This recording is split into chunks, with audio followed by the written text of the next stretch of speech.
Welcome to Technocracy News with your host, Patrick Wood. I'm your co-host, Logan House. Today we have multiple stories, the first one being Unibabies, lab-grown sperm and eggs just 7 years away. I believe we've talked about this in the past, but it hasn't come back up in a while.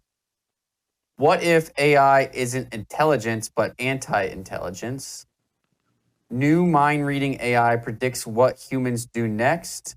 And then we have two articles from Patrick that go back 20 years. The Global Elite, Who Are They? And the Trilateral Commission of Usurping Sovereignty. How are you doing, Patrick? I'm doing really good. This first story, I remember, didn't we play a video or something about this a while back? It was a long time ago, actually. In our years. But this is a new development at this point. And so they figured out how they can extract a skin cell off of anybody, male, female, doesn't matter, turn it into either a sperm or an egg, and then fertilize it. And there you go. You have a zygote, and you can implant that in an artificial womb or perhaps in a human womb to gestate, right? This is crazy stuff. This is the business of science fiction for sure. Yeah. The book Brave New World by Aldous Huxley, written in 1932. This is exactly the scenario that it predicted. There would be a time when eggs, where women aren't involved in the process of mating and with the male and so on. But basically, they figured out a way. Well, they didn't figure out anything at that point, not in 1932. But they said that the author said they're going to genetically engineer all the humans that are born, and this picture here is showing basically the incubators that could grow those babies. So there was no human involved, basically. That was totally dystopian, for sure. And basically, Brave New World also predicted the end of the family. There was you couldn't fall in love. That was verboten. You could not have a monogamous relationship with a woman if you even wanted to, or even a man for that matter.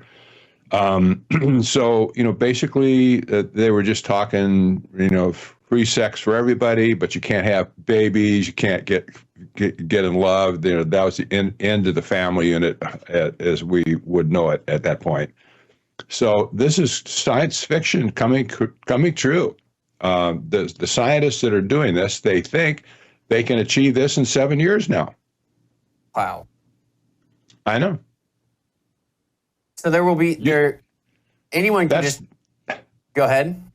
Well, that's their term, Unibabies. Yeah. What are you going to say when? Well, I know you're going to get married someday, I'm sure, and you're going to whisper to your spouse, "Let's have a Unibaby." No. But for especially gay people, for instance, they want to have a baby. Well, just take a skin cell to figure out, flip a coin, who's going to be the egg, who's going to be the sperm. So, it doesn't matter at this point. As long as you have genetic material that's diverse, other than maybe you clone yourself, that's another possibility too. Yeah, and they've already gotten to where you can pick eye color and gender and all that. That's already happening today, is it not? It is, yes. And this is a stepping stone at this point towards complete genetic editing of humans. Yeah. You can see the natural step is going to be produce the babies, get that figured out, and standardized and normalized, and then you can take that genetic material and edit it any way you want at the sperm level and the egg level. to produce exactly the human that you want to make. Mm-hmm.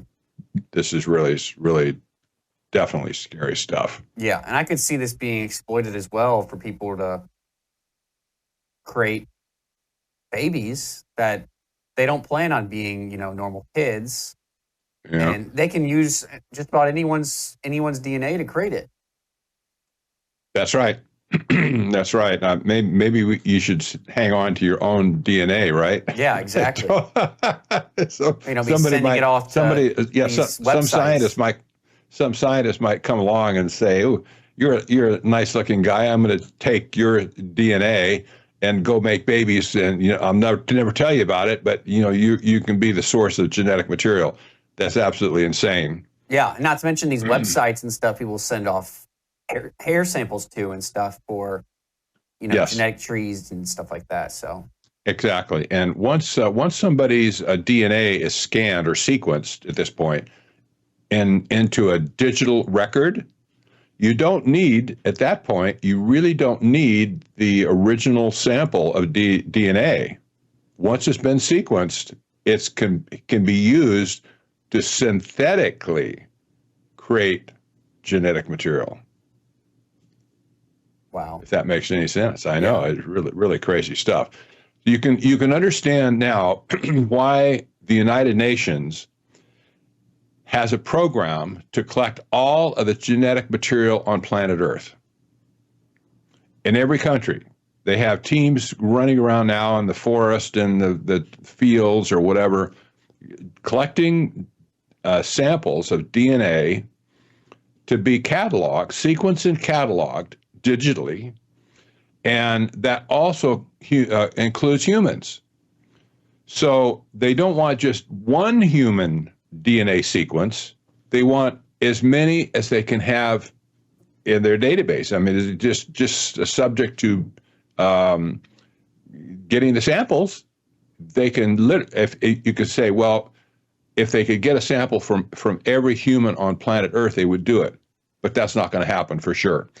But once they have a representative sample of all the DNA from different races and species, whatever, not species, but different people groups around the world, that becomes then the fishing ground for DNA to create unibabies, if you will. Yep. Crazy. Really, it really is science fiction stuff. Yep. What could go wrong? Yeah. Yeah, let's go on. All right. The next story is, what if AI isn't intelligence but anti-intelligence? And I haven't even read this, but I already know, I'm guessing, it's talking about how we are going to be, with people relying more on AI to solve all its problems, people are just going to be dumb. They're not going to have problem solving and problems that they have to come up with solutions for themselves when they can just ask AI. Exactly. What this author, this guy is a researcher, a futurist, and he noticed himself kind of slipping into a malaise of not using critical thinking for himself. Mm-hmm.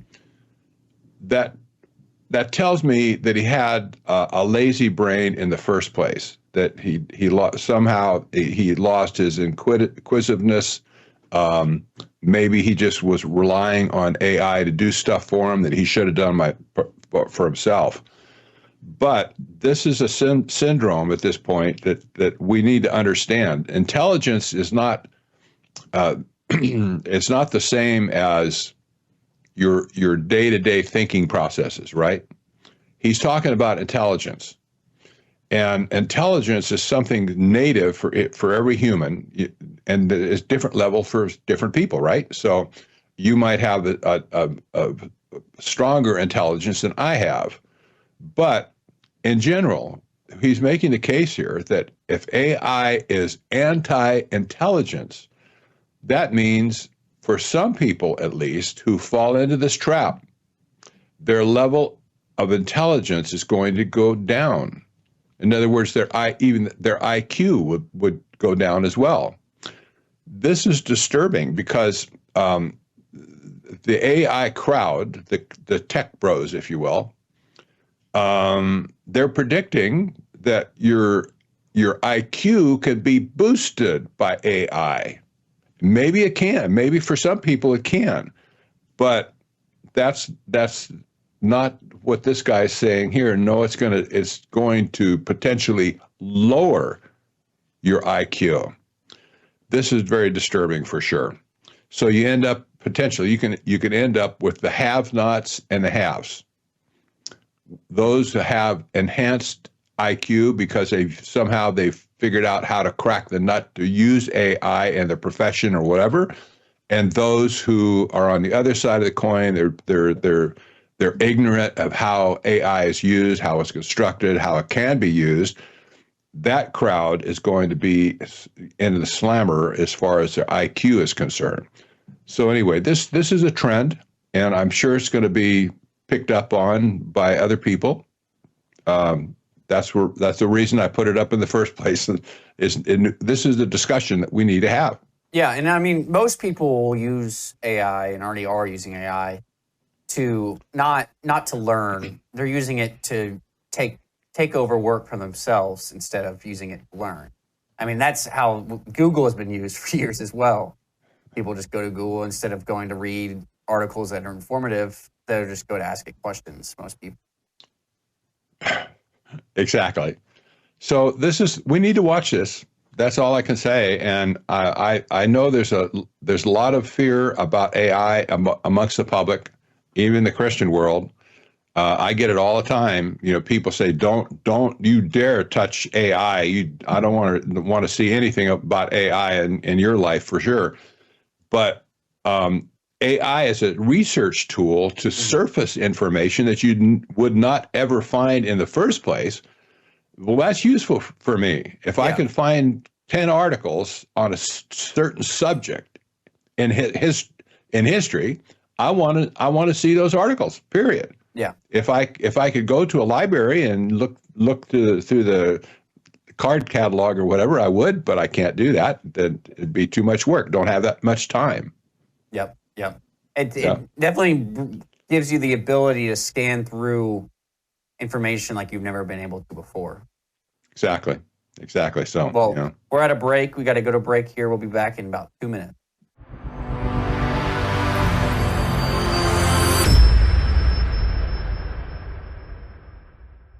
You woke up with a sore throat and a low-grade fever. You know you are getting sick, so here's your choices. You can get sicker and miss work. Try to see a doctor this week or sit hours in a crowded waiting room at urgent care. I have a smarter option for you. Open your medical emergency kit. Match your symptoms to doctor-recommended prescription in your booklet and take the right meds now and get well faster. This is not a first aid kit. It's like having an urgent care in your home. It includes doctor-prescribed medications to treat over 39 medical issues like respiratory infections, strep throat, pneumonia, UTIs, and more. No waiting to see the doctor and no standing in line at the pharmacy. It's right here. Every home should have at least one medical emergency kit, and here's how to order. Go to worldviewhealthcare.com. Your kit to treat dozens of common and serious illnesses is rushed to your door. worldviewhealthcare.com. That's worldviewhealthcare.com. The emergency kit available at worldviewhealthcare.com. Make sure you don't have to go to urgent care. I got pneumonia. I didn't have to go. I took this last year. Stayed at home, went to bed. Hello, I'm Brandon House. I want to thank you for all your support at wvwfoundation.com that helps make possible pushing out 24/7 content for free. Without your support, we'd have to put it all behind a paywall. But thanks to you and your support through our foundation, we're able to push it out for free as a broadcast service and broadcast ministry of WVW Foundation. Please consider going there and setting up an automatic monthly contribution, or go there and make an occasional contribution. If you prefer to support us through the mail, you'll find our mailing address there at wvwfoundation.com. You can also call and make your contribution over the phone by calling 901-825-0652. That's 901-825-0652. Again, all these details are available at wvwfoundation.com. Thank you for your support as we try to help people around the world understand the times through the lens of a Christian worldview.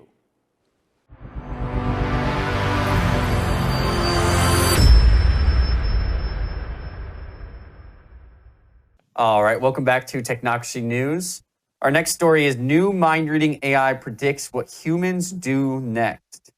And so there's kind of a competition going on here between different AI models and companies to see how well they can predict human movements, human, thoughts, what they're going to do next, correct? Exactly. We've seen this already with this business of the predictive policing software where they think that they can predict where a crime is going to be committed. That was like the Minority Report, right? Mm-hmm. The old movie. This is way beyond that concept at this point. Using AI to read crowds and personal profiles to try to figure out who's likely to commit a crime and where. This is a different scenario at this point. This is not the same thing. This is working with individual people with a helmet on, for instance. I think that's kind of how they're collecting information. But at this point, it could look at you individually to give you a scenario or get you thinking about something and then predict exactly what you're going to do next. We haven't had this before like this. And they're getting pretty accurate with it as well. That's what it says. Yeah. That this is the whole point of this article. Researchers have cracked it, where basically they say, well, this program now, I think it's called Centaur, it's crushing the competition. And there's and other companies, even Palantir's in this race as well. I saw up at the top, correct? They are big time, and that this will play big time in their effort to categorize, individualize data collected from the government, especially once they can drill into your thought processes, and you're going to be a subject at that point. You're going to be the victim. And you say, well, how could they do that? Well, considering all the other information, the impersonal information that's been collected from you already, maybe your social media posts, your blog posts, your other things you say on the internet, maybe phone calls, whatever.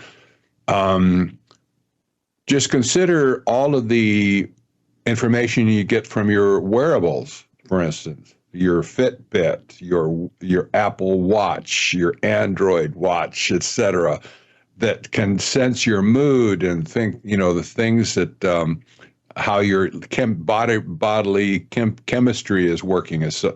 All this information can be combined at this point, literally, to predict what you're going to do next. Wow. I know. It's just stunning. It gets crazier and crazier every story we go through. I knew that you would say that.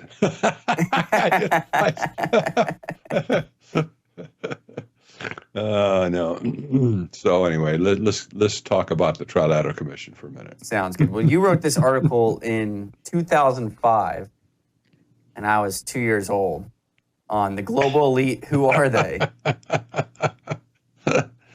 And you're going through all the the leaders, but who are basically running everything behind the scenes, correct?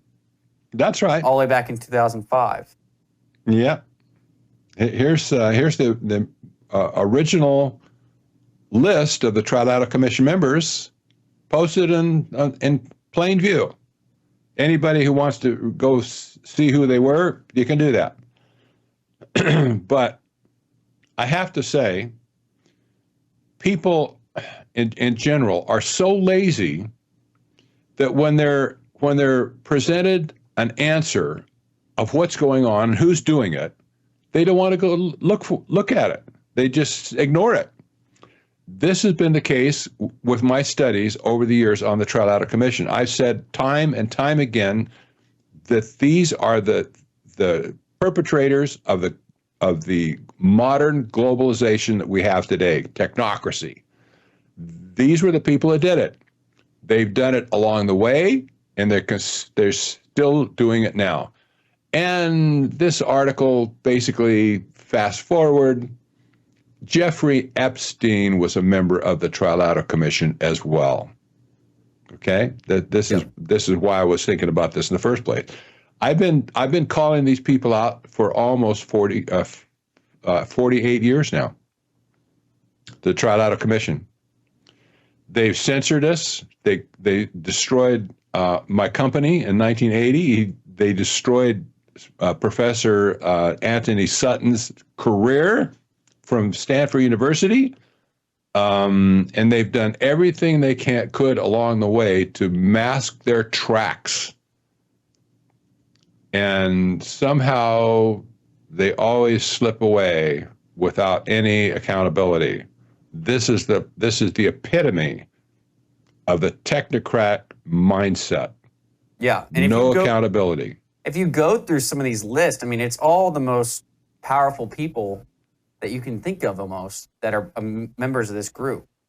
So there's really no denying that, I mean, there's something going on here.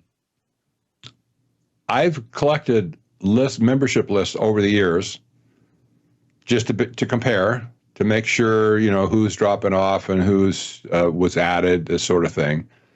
But nobody joined the Trilateral Commission because they submitted an application.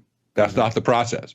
You have to be tapped, like when you go to college and you have you want to join a fraternity, for instance, or a sorority. You don't join because you ask them to join. You go to pledge week, and then they survey you. You talk to members of one group or another, and they decide if they want to approach you to join their fraternity, right? Mm-hmm. That's the process. The Trilateral Commission runs the same way. They have a selection committee. It was first chaired by Zbigniew Brzezinski. He was the head of this committee. And they surveyed all the people that they could choose from. They always wanted to have no more than maybe 300 members. So they were very selective who they invited to join. That's how the membership has rolled forward over the last 50 years. Yeah. Period. And we've looked at this before where I think it was the past, however many Secretary of States, and almost all of them have been members of Trilateral, correct? Exactly. And remember the heads of the World Bank, for instance, the U.S. Trade Representative, that's another key appointment, the Secretary of State, the Secretary of Commerce, all these trade-oriented positions especially were prime picking for the Trilateral Commission.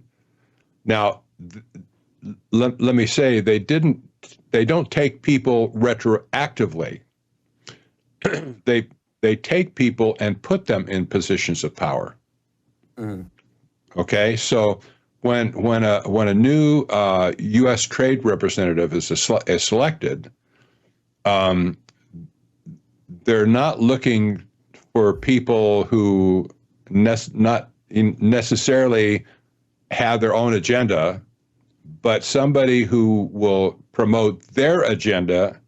They already have to be in line with that agenda, and then they'll select them, put them in membership, and then boost them into the position of the U.S. trade representative. Yeah. So most of the people who are members that are in high positions because they're members of the Trilateral Commission. They're not part of the Trilateral Commission because they are in high positions of authority.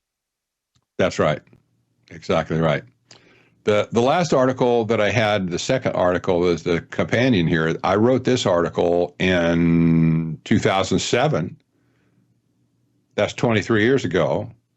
I mean, how long do you have to be doing this before you people will listen to you? That this story has been all over the place, but nobody wanted to pay attention to it. Yeah. So this article, the Trilateral Commission usurping sovereignty, well, they were doing it back then on behalf of technocracy. This was the only thing that they promoted since 1973, the new international economic order. That's what they called it. It was new. I guess it was new because that's what technocracy was, new at that point. And that was picked up by Brzezinski in his book, Between Two Ages. And so here you see these old geezers like David Rockefeller. He's in this picture. Peter G. Peterson, the guy on the left.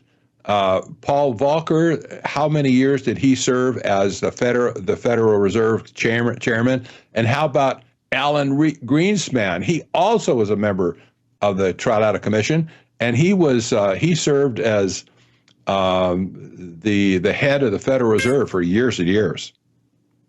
Wow. So these are the people that did it to us over the years, and in my opinion, they were smooth talkers for sure. They always wore a nice suit and a tie, as you can see here. But these people were snakes. They were mean-spirited snakes when the dust settled. And you've been warning about them for over 20 years. Actually, going back to 45 years, because that's when I started. That's when I started with Anthony Sutton to write about the Trilateral Commission in the first place. Wow. I know. It's incredible. Well, we're all out of time for today. Yes. We'll be back next week with some more stories. You got anything you want to say to close us out into the weekend? Nope. God bless. Take care.